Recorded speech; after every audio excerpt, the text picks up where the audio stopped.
Tragedy is the big one. It's the famous one. In the ancient period as now, it's the most influential, and it's considered the most serious. And as you know, tragedies took by and large mythic themes or mythic stories that are already circulating. So a lot of the stories that have to do with the Iliad and the Odyssey, um, you don't necessarily retell the Iliad, but you take a piece of the story or often you take something that looks like a Nostos story, a return story, and retell that. Or you could take a piece of the Oedipus myth. And so Oedipus's story comes from a long family history of a lot of trouble. So you can take a piece of that story and you tell it in a tragedy. Or you can tell the story of Medea, which comes from a different mythological tradition, but all the mythological traditions are kind of linked.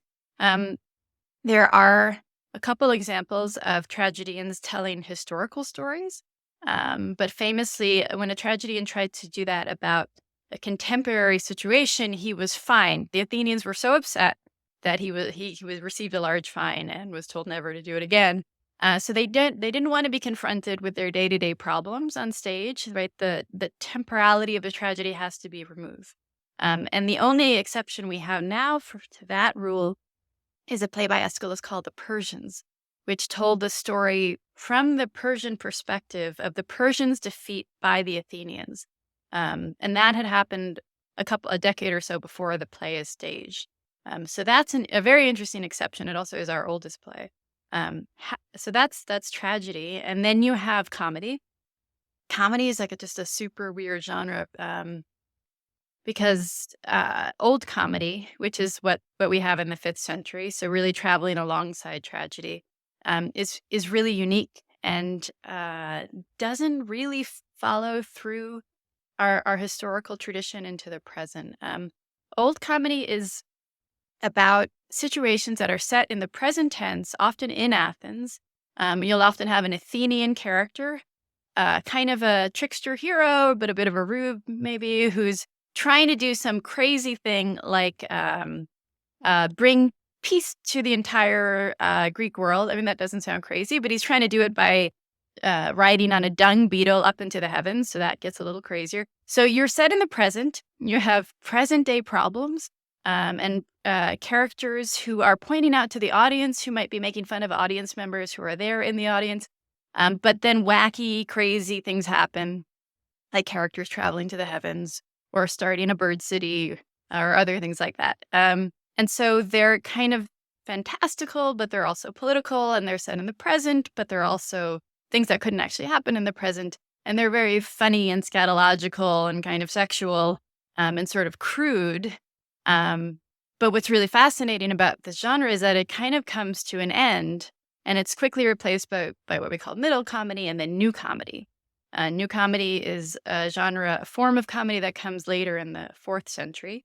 And the big Greek comedian we have, and we don't have much of him, is Menander. And he writes these sort of situational comedies that are like, so and so is in love with so and so, but doesn't realize that she is his adopted sister who was taken away at birth because of a prophet, and so forth. And so this kind of thing becomes what we see in Roman comedy, and then is picked up in the European tradition and really right up through Shakespeare. These are kind of small scale family situational comedies.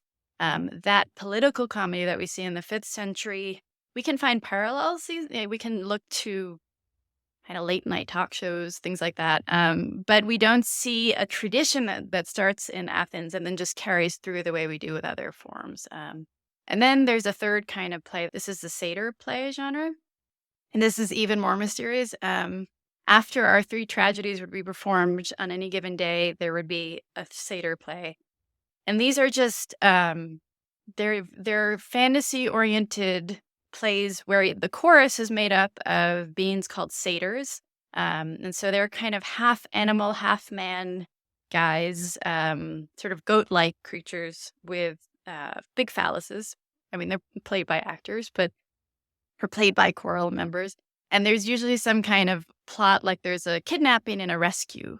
And it's just like a little wild, silly play. We don't have much of it. We only have a couple partial satyr plays left. As far as we can tell, you get to the end of watching 3 intense emotional tragedies, The satyr play is there for just a kind of silly release, we think.